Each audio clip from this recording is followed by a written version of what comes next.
Start and hit broadcast.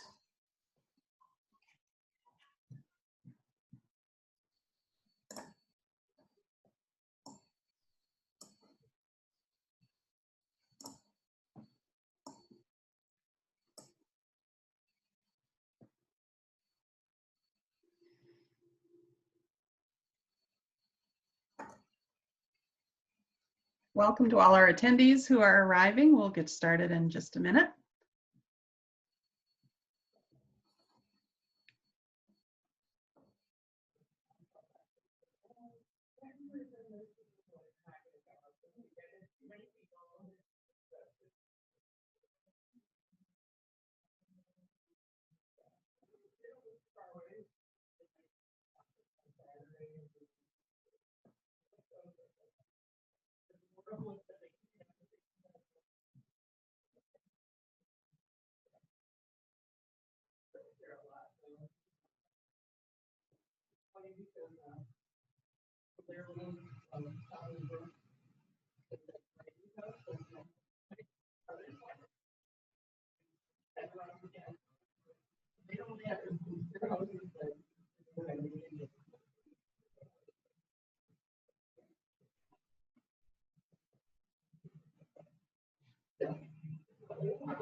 Well, hi, everyone. I'm Laurel Hansen, MACC's Program Manager, and I'm joined by my co-moderator, Clara Owen, MACC's Communications Director. And as all of the attendees and participants arrive, I just want to welcome and thank you for participating in this MACC Zooms In on the PPP Ongoing Management and Future Planning. So this convening continues a series of Zoom sessions that bring our members together during the COVID crisis. We listen to our members and convene them around the issues that matter to them. Paycheck Protection Program, the PPP, has been a critical support for small businesses and nonprofits. It's also been a confusing one. And guidance has been released maybe a little haphazardly, and now with the signing on June 5th, the Paycheck Protection Program Flexibility Act, the PPPFA, things are changing again. So I'm very excited that we've all gotten together today, and on behalf of your network, MACC, thank you for being here. And we do have just a few directions for participating, and I see people are still coming on. Welcome and good morning. So if you haven't been on a Zoom In yet with MACC, it's a convening and a conversation, and we really hope and encourage you to participate throughout our hour together this morning. And there are a few ways to do that. Of course, you're all familiar with the chat room, and there's already some great chatting going on there, so please join in that conversation. We encourage not just your questions, but your comments, your input, and your sharing. You can also, if you do have a specific question for the presentation, there is a Q&A window, but the chat room is great too, and we also encourage you to speak up, and you can do that in the participant window by raising your hand. We'll unmute you, and you should also unmute yourself. So feel free to use your voice and verbally share your comments and your questions throughout our hour together today. So those are our directions. We want to get started because this is a convening of MACC members. We think it's important to meet you. And so we want to give you a little time to introduce yourselves. And I know we had so many amazing organizations register for this morning, for our session this morning. And it looks like many of you have been able to attend, so thank you. We're going to take just a few minutes here at the start of the hour. We'd love to hear from someone from each organization, and we'd love for you to introduce yourself and just share just briefly a little bit about your organization. So you can do that. I'll call out the organization's name, and then in the participant window, raise your hand. There's a button to raise your hand, and we'll unmute you, and we'll ask you those questions. We'll ask you to introduce yourself and say a few words about your organization. So don't be shy, introduce yourself this morning, and we'll start You can see all the great organizations on the slide deck who registered. So we'll start, and I'll shout out, is anyone from Annex Clinic on the session today? Raise your hand if you're from Annex. Looks like we've got a hand raised. Good morning, Brian.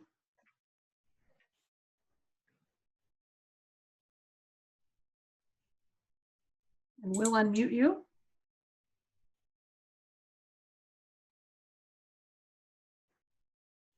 Can we hear from Brian?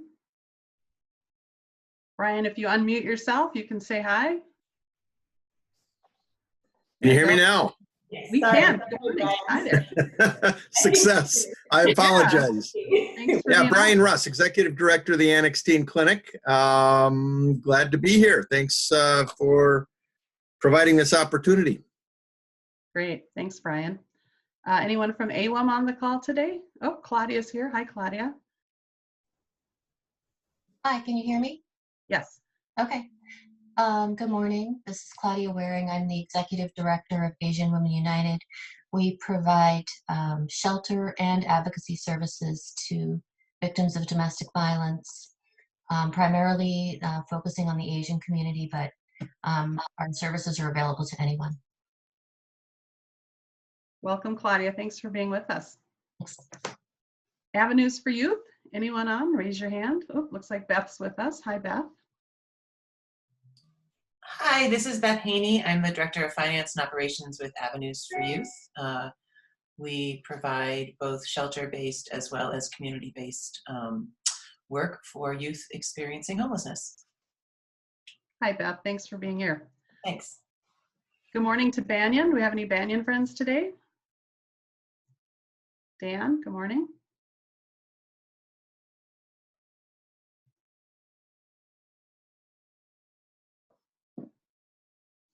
Dan, unmute. See your hand up, Dan? I'm sorry, can you hear me now? Yeah. Yeah, I'm Director of Finance and Administration for Banyan Community. We do community and youth work in the Phillips neighborhood of Minneapolis. Good morning and thanks. All right, Community Action Center. Anyone joining us from Community Action Center today? Karen, good morning. Good morning. Hello. Yes, I work at the Community Action Center of Northfield, and I am the accounting HR administrator there. Our agency works with people in the Northfield community. We help the homeless. We also have a food shelf. We provide a a weekly meal called Thursday's Table for the community. We operate a thrift store, and we provide rental assistance and utility assistance for people in need in the Northfield community. Great, thanks, Karen. Good morning to Darts. Anyone on from Darts? Keith? Hi, Keith. Good morning. My name's Keith Olson, Director of Finance for Darts. As you can see from the logo there, we create connections that enrich aging. We work with the senior population. With some specific things that we do is we provide home services like homemaking, outdoor chore, home repair, transportation services, group rides, individual rides, social services. So. Great, thanks, Keith. Good morning to Eastside. Anyone on the session from Eastside Neighborhood Services?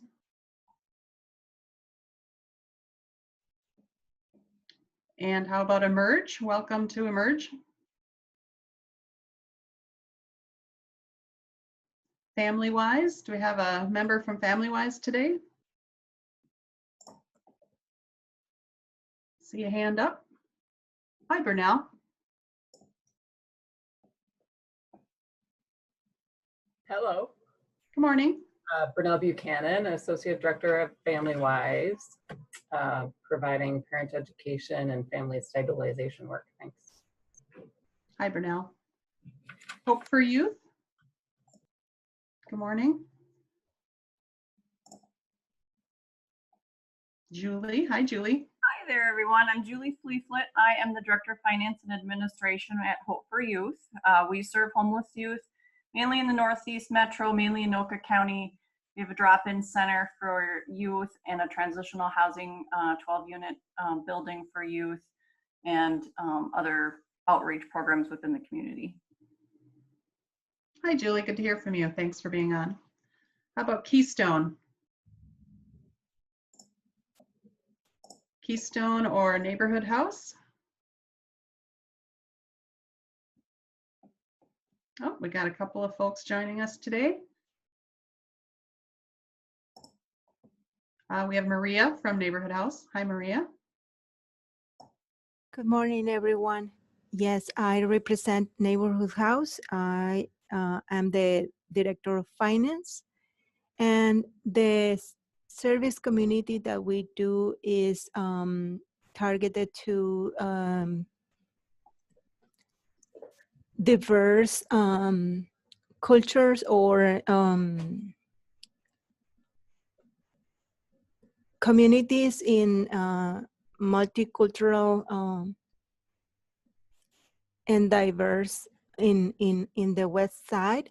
Mm-hmm. We help people to gain the skills, knowledge, and confidence for them to thrive in our community.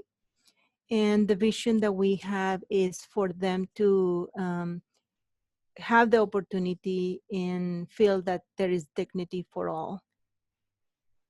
We are located in the Wellstone Center in the West Side of St. Paul. And I'm happy to be here in this webinar. Thank you. Thanks, Maria. Did I miss anyone from Keystone? We can circle back if I did. Otherwise, Prism, do we have any Prism folks on today? Or PCYC, are you on with us today, PCYC? Ann Long, our board chair. Welcome, Ann. Nice to see you. Good morning. PCYC serves young people in education and youth development and has a theater, the Capri Theater, that does arts and art education for the whole community in North Minneapolis and beyond. Thank you. Thanks, Ann. Southside Nurturing Center, do we have any folks from that organization today? Or St. Stephen's?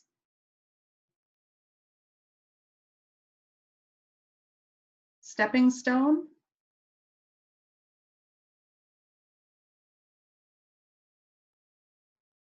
Lori Schultz. Hi, Lori.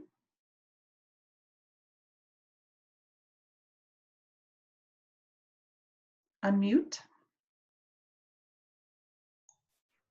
Can you hear me now? Yes. Okay, good morning. I'm Lori Schultz, business manager at. Oh, we lost you there, Lori. Can you hear me? Yep, try again. Okay, this is Lori Schultz, business manager at Stepping Stone. Great. We are emergency housing and shelter for homeless 18 and over, located in Anoka County. Wonderful. Thanks for being on. Thanks. Simpson Housing. Looks like we have someone from Simpson. Good morning. Hi, this is Pat Botten from Simpson Housing Services, and we operate a shelter and family housing for people experiencing homelessness. Mm-hmm. Great. Welcome, Pat. Thank you for being on. Thank you. Friends from the Family Partnership with us today?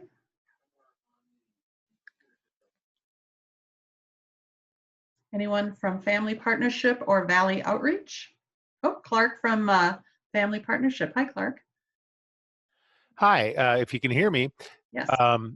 Family Partnership provides child daycare and behavioral health counseling on the Lake Street area. So we're in Lake Street in Minneapolis, and we also have a location on Xerxes Avenue in North Minneapolis. Great. Thanks for being on the call. Valley Outreach, were you with us today? Sandra. Hi, Sandra. Hi, Sandra Carlson. I am the Director of Finance and Administration. with Valley Outreach, and we are a basic needs organization serving the East Side through to Wisconsin, some of our clients. And we've been focusing heavily on food distribution and are now gradually working our way to reopening our clothing. Great. Thanks, Sandra. Anyone on the session today from Sabathani?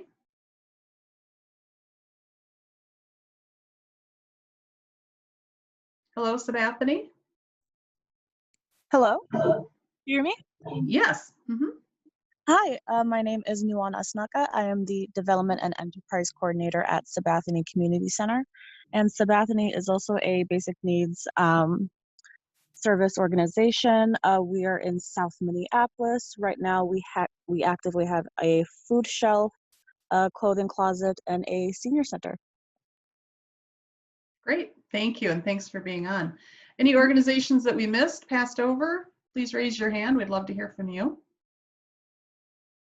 Of course, MACC's on the call as well, and we're joined today by our CEO, Steve Houts. Hi, Steve. Unmute. Hi there, everybody. Glad to have all of your organizations on. Nice to hear from everybody. I just wanted to chime in that I'm on wearing a couple of different hats, actually. First, I just wanted to be on the call as part of the conversation with the network and to support the Laurel and the team putting this on. Nice work as always, you guys. So on from that perspective, and also on from the perspective of MACC itself is participating in the PPP program as well.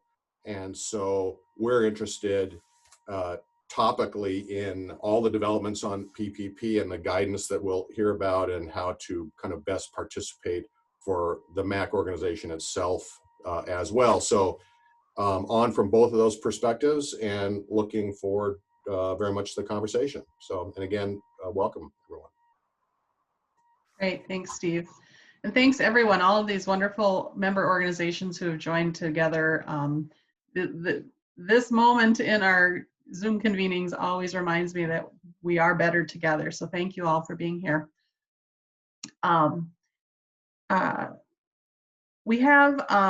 We're ready to get started with the presentation, and I'll introduce our speaker. And I also want to mention that during the presentation, you're going to experience 4 poll questions.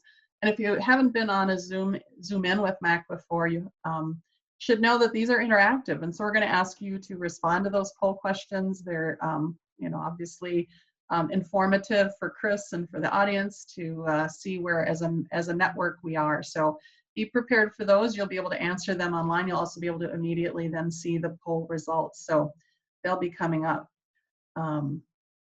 Now I would like to introduce our speaker. It's certainly my pleasure to do so. We're so fortunate to have Christine Albrecht with us.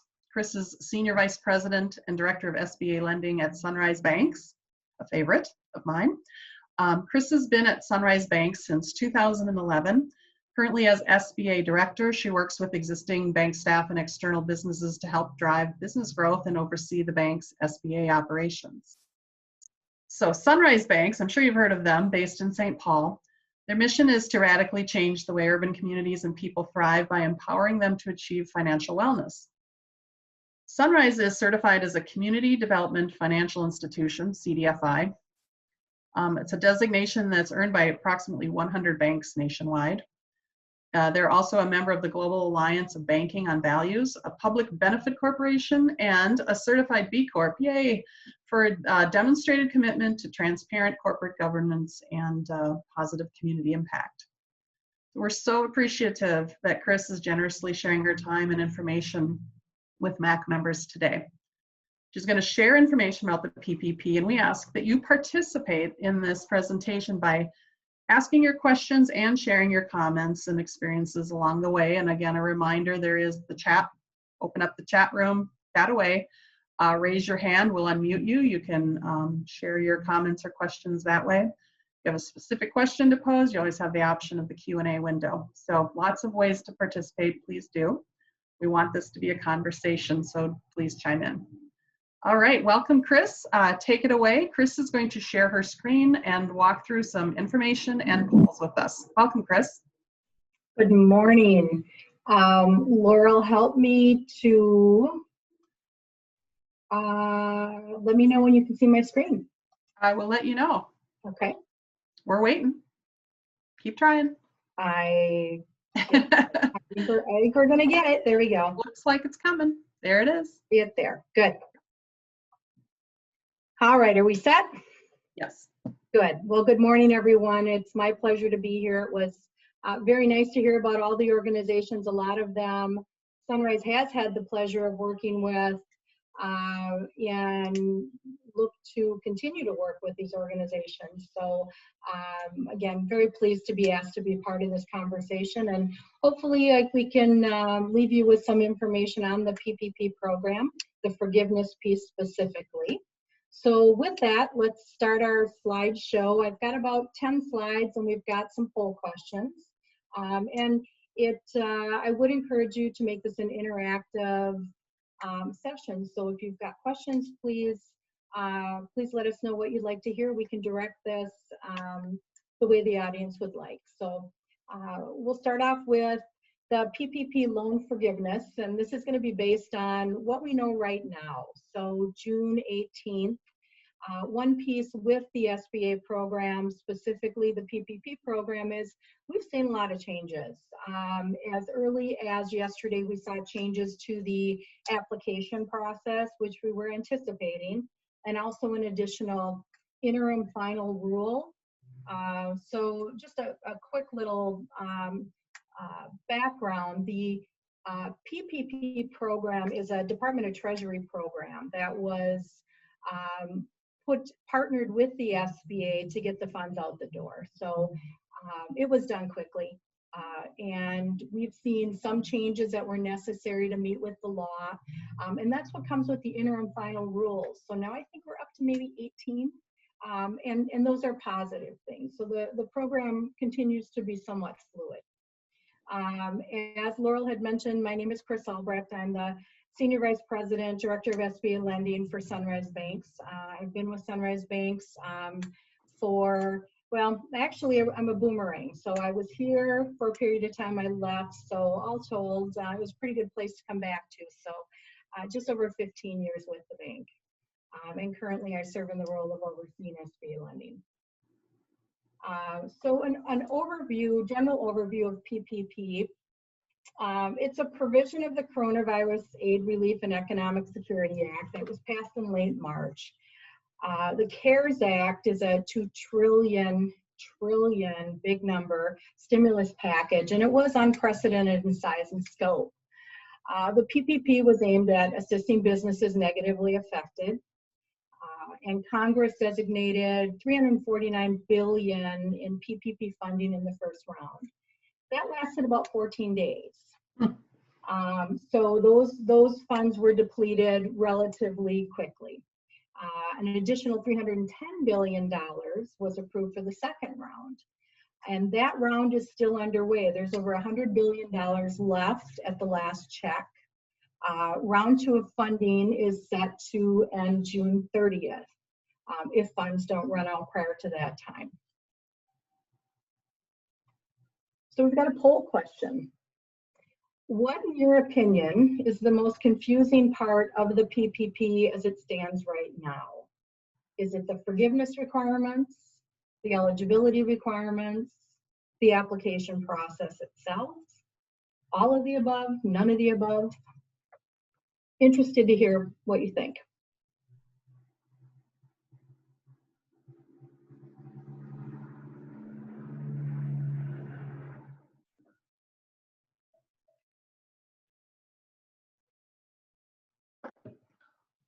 Okay, I think that's not a surprise.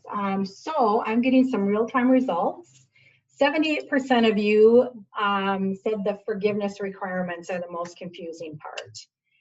Eligibility, 6%. Application process, we got 0. So that must have went smooth. And 17% all of the above. It still is a little bit confusing. So let's see if we can help a little bit of this. So in general, the PPP is open to organizations, all organizations with less than 500 employees, and it includes nonprofits. And that was a huge deal for a product that was being administered through the SBA. SBA loans, in a normal process, under normal guidelines, nonprofits are not eligible. So opening up to this group had a huge impact. It also included veterans organizations, tribal organizations, sole proprietors, self-employed independent contractors. And borrowers could apply through any federally insured depository institution or credit union or farm credit system that was participating in the program.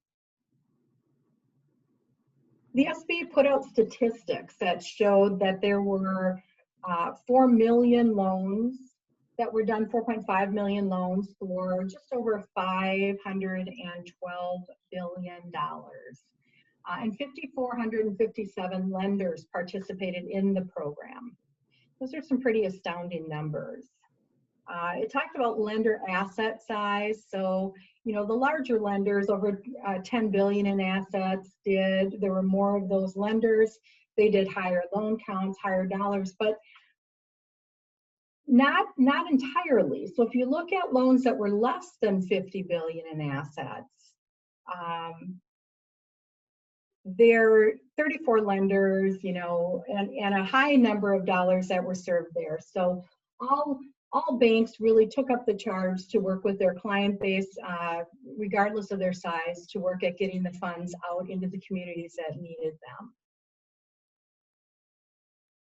So we've got another poll question.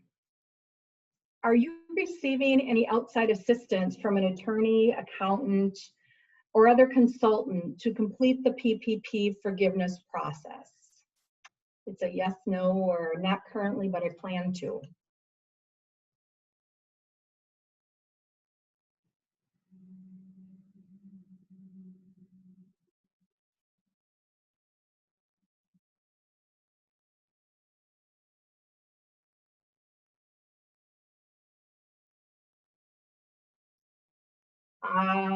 Overwhelmingly, 74% answered no, that they're not receiving any outside assistance to complete the forgiveness process. 11% were not currently, 16% were yes.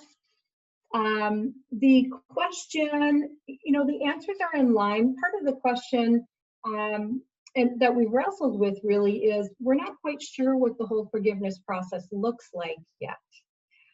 So I'm not surprised by those answers. As this moves forward, that will probably help organizations decide if they need help or where they need help. So that brings us to the Flexibility Act. It was signed by the President on June 5th. And the idea is they want to make the forgiveness process easier. There were new applications that were released on June 17th, as well as a new interim final ruling on June 17th. And some other metrics were released as well, that the number of applicants decreased sharply in the second round. And we still continue to see applications because there is funds available. But it didn't run out as quickly as they thought. The early indications were the second round of funding would be expired within hours, 24 hours, maybe 48 hours. And as such, banks worked around the clock those first several days to make sure that they were processing loans as quickly as they could in the event that funds would be exhausted, which they haven't been. So there have been, as we'd mentioned on the front, there were numerous additions and changes to the Paycheck Protection Program since it started, and it remains somewhat fluid. We were very pleased to see that we were seeing clear guidance, more clear guidance on the forgiveness piece of the program. So what changed? Payroll versus non-payroll spending requirements changed, and that was huge. Borrowers initially, the guidance was you needed to spend 75% on payroll and 25% on other expenses that were eligible. That shifted to 60% for payroll and 40% for non-payroll. It also expanded the coverage period. Originally, the coverage period was from February 15th through June 30th. That's been extended to December 31st. What that really means is you had an 8-week forgiveness period from the point that you received your funds, 8 weeks from the point the money went into your account, to be able to demonstrate for full forgiveness that you were able to use under the old rules at least 75% of the funds for payroll and no more than 25% for other eligible expenses. That was changed to allow for 24 weeks. That's a huge change. And for a lot of agencies that were closed and a lot of businesses that we also provided funding to in the hospitality industry, for instance, they were unable to get back open and have staff come back within that 8-week period. So the 24 weeks is critical. Additionally, the maturity date can be extended to up to 5 years. There's some conditions on that. The original loans that were done allowed for a 2-year repayment period. 6 months, the payments would be deferred. And during that period of time, it was the expectation that you would meet your 8-week forgiveness period and you'd be able to apply for forgiveness.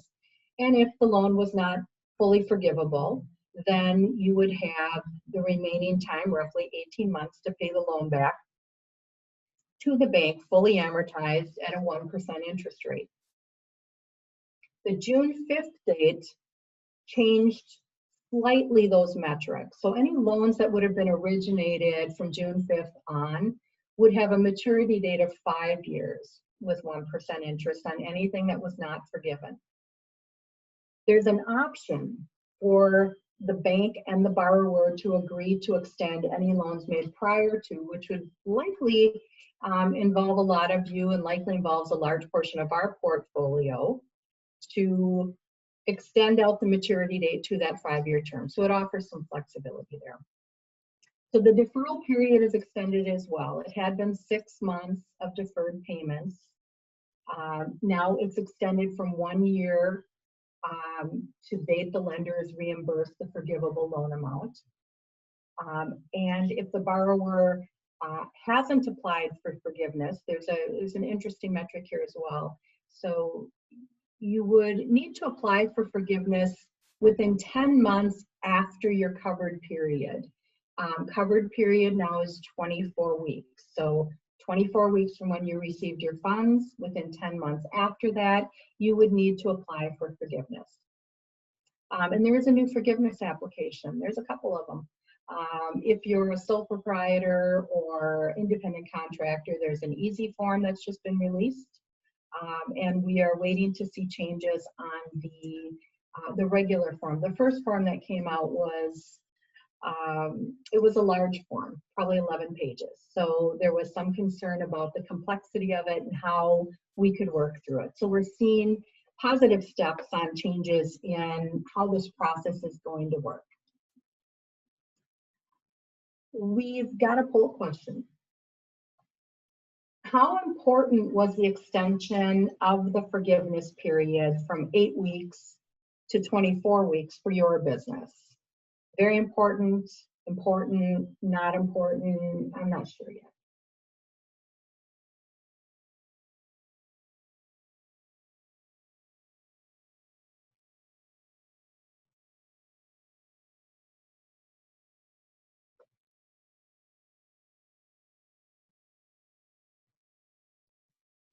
All right, we've got our results. So important, overall important, very important is 71%.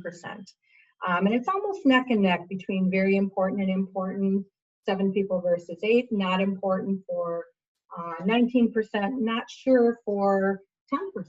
So, so that's great to see. It's great to see that it did have a positive impact for businesses being able to extend out that period. Chris, we have a question. Yeah. Lori Schultz asks, any idea how long it takes to get forgiveness approval? That's a great question. And I don't have a clear answer just yet because we're waiting for one more piece of guidance from the SBA. We know that they've given us a form. We know that they've given us a modified form, an easy form, but what we still don't have is the direction on how to submit it to the SBA for their approval for forgiveness. So we're missing one very critical component. We're hoping there's a timeline. The bank, once an applicant makes an application for forgiveness, the bank has 60 days to review the information and submit it to the SBA. And the SBA in turn has 90 days to review it and give a response back.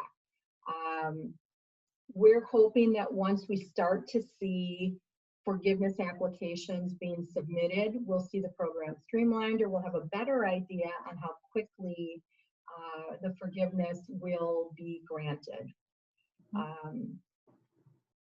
Yeah, more to come on that. Okay. Another question from Clark at TFP. And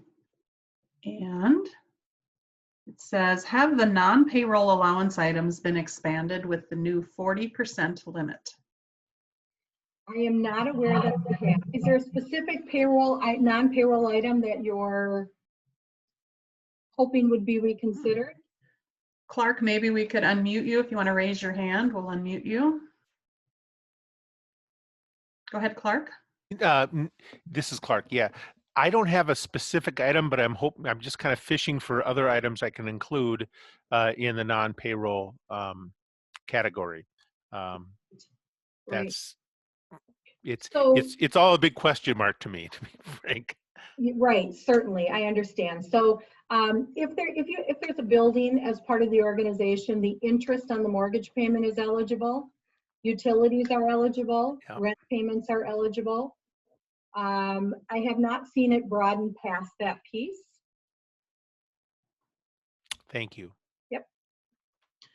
We have a question from Mark at PCYC. Does the FTE limit remain for the 24-week period? That is, for full forgiveness, do we have to maintain FTE average level over the 24-week period of the same or higher than it was over the test period? There has been some softening of that. They're not going to penalize employers if they're not able to get there. They need to show that they tried.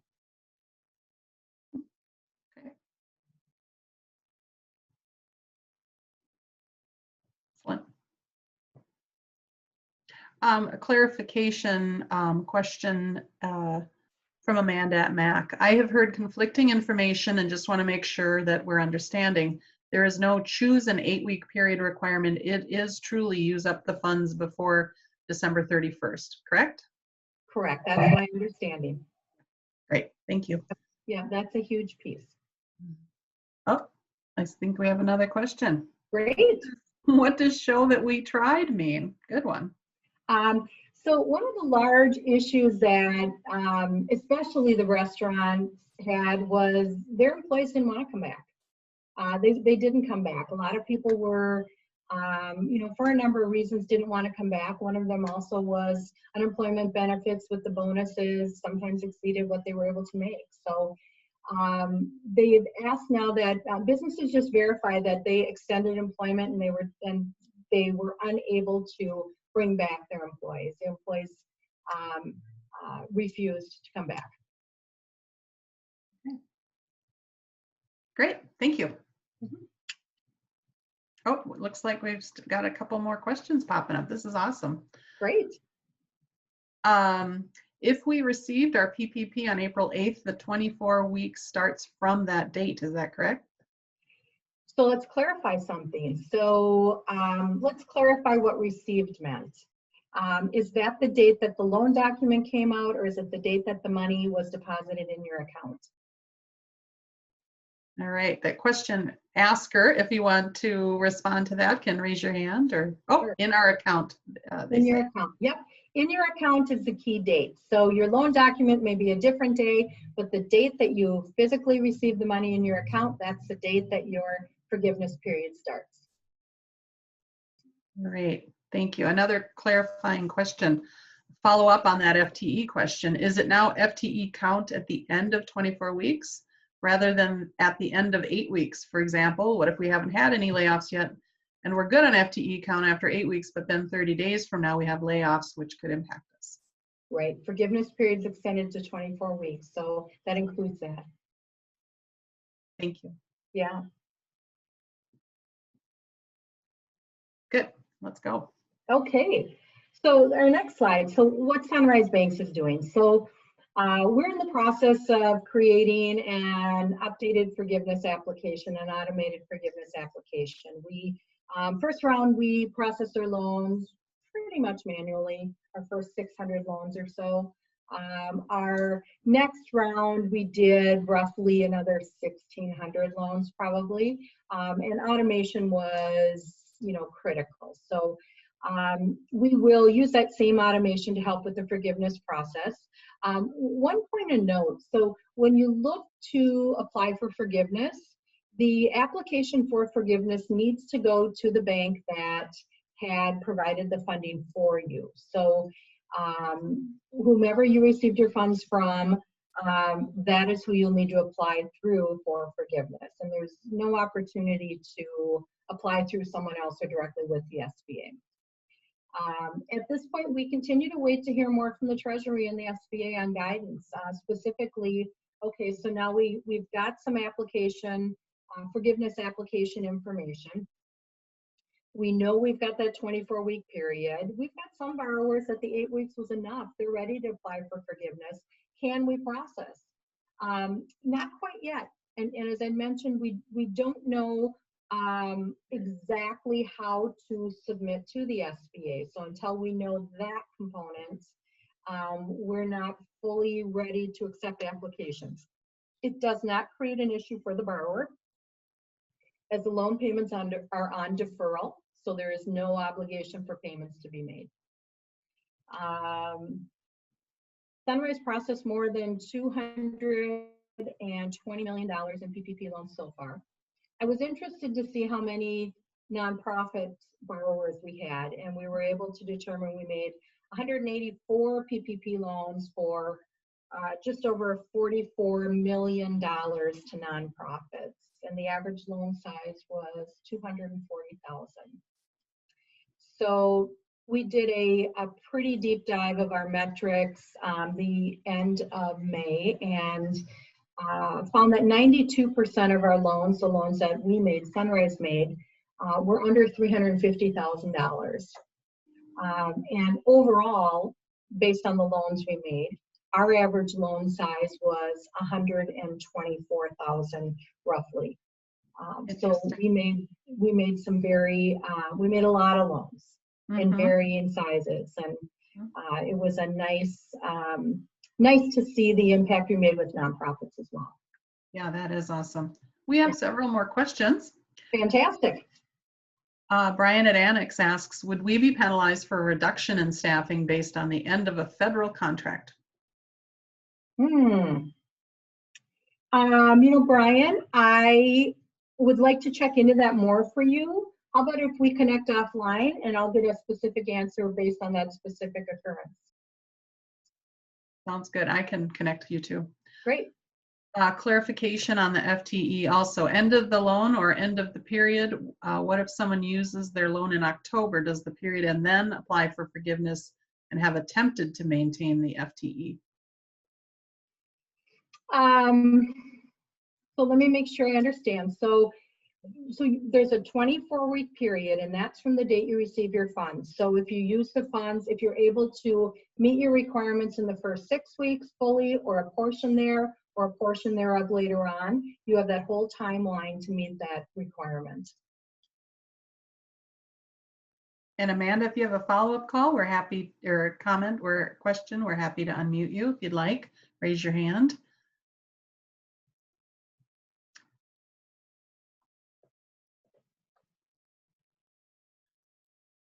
There she is. Great.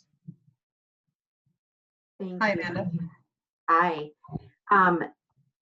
So the end of the forgiveness ends then when the money is used up. It's not necessarily, it doesn't necessarily go until December 31st. So if somebody uses it in 6 weeks or in October, that's when they need to have their FTEs back, correct?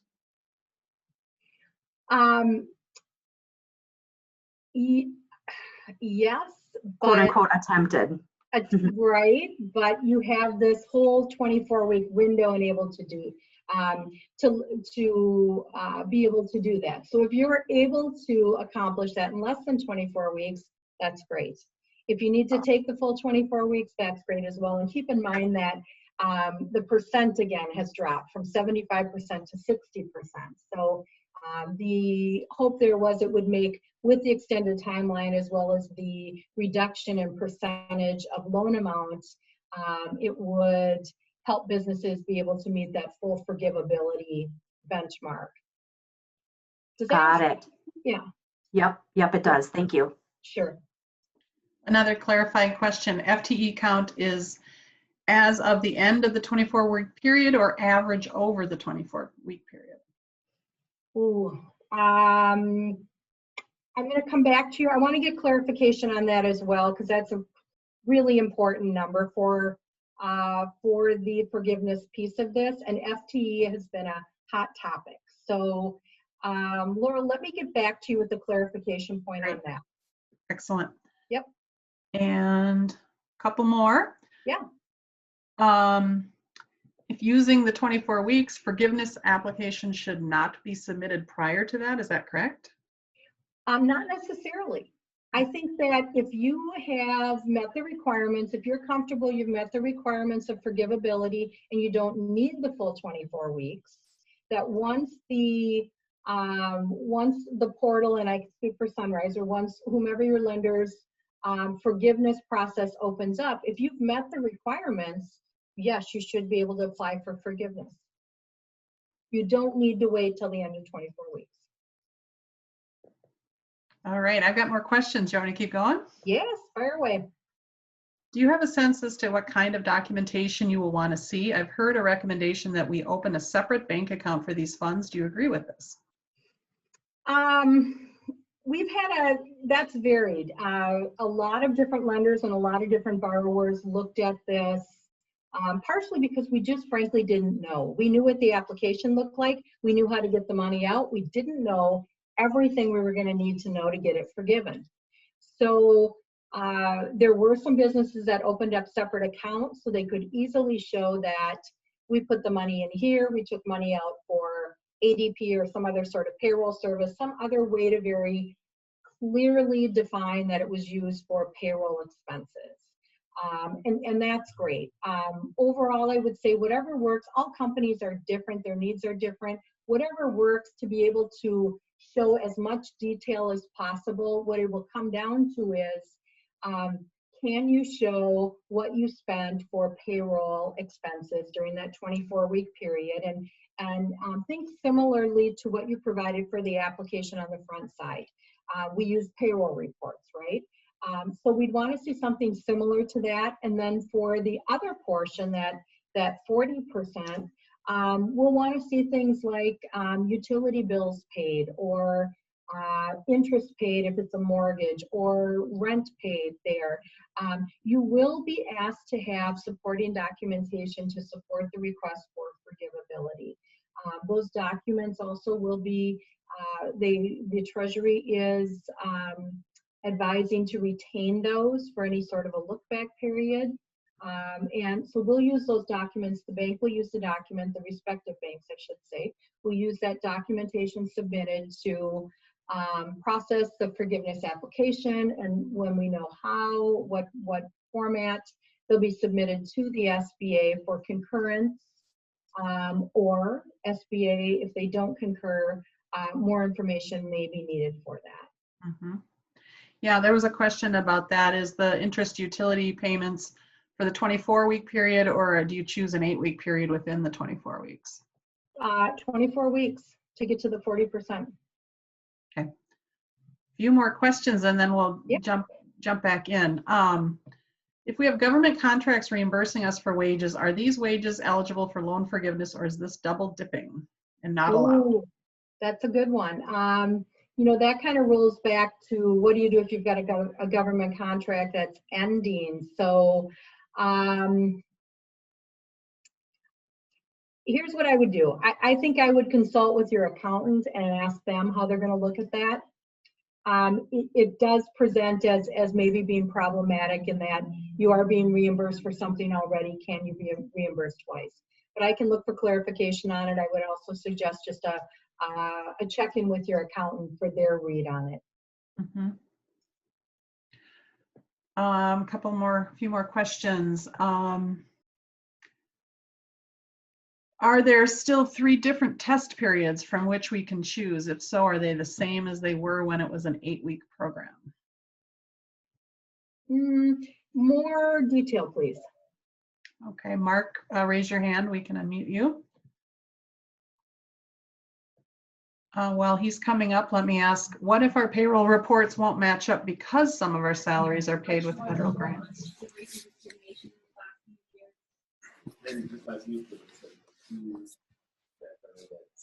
All right, well, let's go back to Mark's question about the 3 different test periods. Mark is unmuted. Hi, Mark. Hi. So when it was an 8-week period, there were 3 different test periods from which we could choose to calculate the FTE base. All, of course, in the past. Are those the same? Or is there a new test period we have to get data for? Mark, I'm going to go. I want to go back and review that piece. I can reach back to you on it. My understanding is that didn't change. The only thing that changed was the period that you could utilize for forgiveness. So from 8 weeks to 24. So that's specific on the 3 test periods I need to research. Okay, I'm making a note of some of the folks that have some open questions. Yeah. For follow-up. And I want to get back to your presentation, but somebody asked an interesting question. Do you have to do 60-40 or can you stick with the 75-25? You can do 75-25. It's a minimum of 60% payroll. You could be 100% payroll. Great. Great question. I'm going to hold on to these questions and at the end if we have a few minutes left, but we want to hear the rest of your presentation. And I'm almost there. So the other question that we get asked too is, okay, so we've done a PPP loan. What else is available for relief funding options if the PPP loan wasn't enough? So the EIDL loan, you may have heard something about, the Economic Injury Disaster Relief Loan. That loan is administered directly through the SBA. You make application online with the SBA. It varies in dollar amount. It varies in rate. It varies in conditions, whether or not there's collateral required or not, specific to the borrower. That program had been suspended for a period of time, but it is open now. So if you are looking for additional funding options, SBA, and we've got some links for resources coming up in a subsequent slide. That's one to take a look at. There's an express bridge loan. Those are loans that are done while you're waiting for the EIDL loans, so they may or may not be relevant in the current environment. And SBA debt relief. So the SBA debt relief, and it plays in the PPP loans in that the payments are deferred for 6 months. So there's no payments required for your PPP loan. But additionally, with the debt relief, if you have an SBA loan, existing SBA loan in place, so either an express loan or a term loan or maybe a mortgage that was done under SBA financing, the SBA also is making 6 months of payments for borrowers on those loans. We started receiving those payments in April for March, and we'll make 6 months for each borrower. So that's a substantial amount. It's for existing loans, and it's also for loans that originate and fully fund prior to September 27th of this year. What we're finding is, of course, it's beneficial for borrowers that had existing loans in place. They saw immediate debt relief, and it was just that, debt relief. It wasn't a deferral. It wasn't added on the back of the loan. There was no interest. It was, as it sounded, the SBA directly made payments to the banks for the scheduled payment on those loans, and for loans now that will originate through September 27th. So that was a fantastic other component to this, that somewhat got buried in all of the activity with PPP, but it's had a huge impact on existing businesses too. Resources. So here's links to the pages that we're frequently looking for information as well: SBA.gov, the Treasury, and then Sunrise Banks. We have a dedicated page to the Paycheck Protection Program with updated information on how the program guidelines, what current guidelines are in place. Also, if you have a PPP loan with us, it will be updated to let you know how the forgiveness process will work when that opens up. Great. And for everyone who's attending, of course, you're going to watch for your e-goodie bag where you'll receive Chris's presentation and the links. So you'll be getting those in the email. So we have another poll question. We do. So based on what you know right now, do you think the PPP Flexibility Act does enough to help borrowers obtain loan forgiveness? And this is a yes, no, or I'm not sure.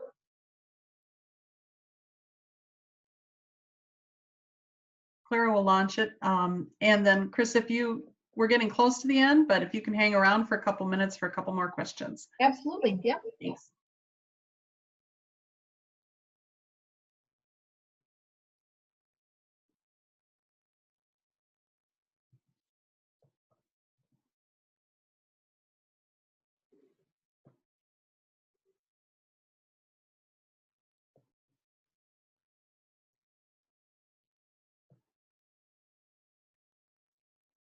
All right. So we have 69% yes, and 31% is I'm not sure, and absolutely no no's. So I think we're in the right direction. Good to know.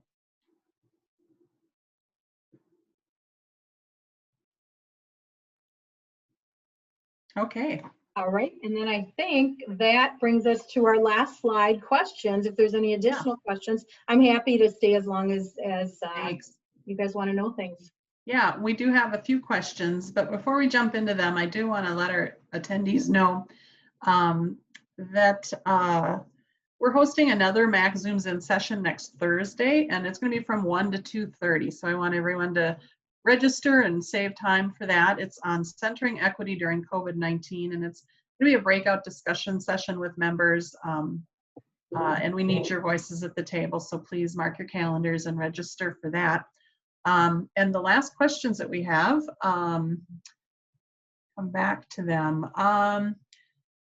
Julie has a question. Does it mean that your FTE or salaries can be down 40% from the jump off date of February 15th and you'll still get full loan forgiveness? Potentially. So your, that's an interesting way to pose it.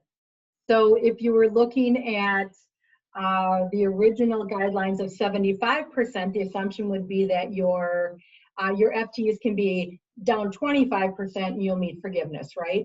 So if we've dropped that to 60%, then it's, well, then we should be able to be down 40% to still meet that benchmark. And it's potentially. So let's add that, Laurel. What I feel would be helpful would be a specific Q&A to FTEs. That seems to be a hot button for questions, and I want to make sure I can get you the most concise answers. So we're going to be looking at any specific, the 3 tests that came up. We also wanted to talk about any potential for lack of a better term, double dipping from government contracts, or what do you do if you've got a contract that didn't renew that ended during this forgiveness period? How will that impact FTEs? Did I catch all of them? Yeah, I mean, that's a lot of that has come up. Salaries paid with federal grants, things like that. Yes, yes. So we'll get clarification on those. Yeah. There's a one here. Part of the 6.5 law change was to allow for deferral of employer part of payroll taxes, even if you were part of the PPP. Can both Social Security and Medicare tax be deferred? Our payroll service just is deferring the 6.2%, the Social Security. I can check on clarification on that too. That's a great question for your accountant though.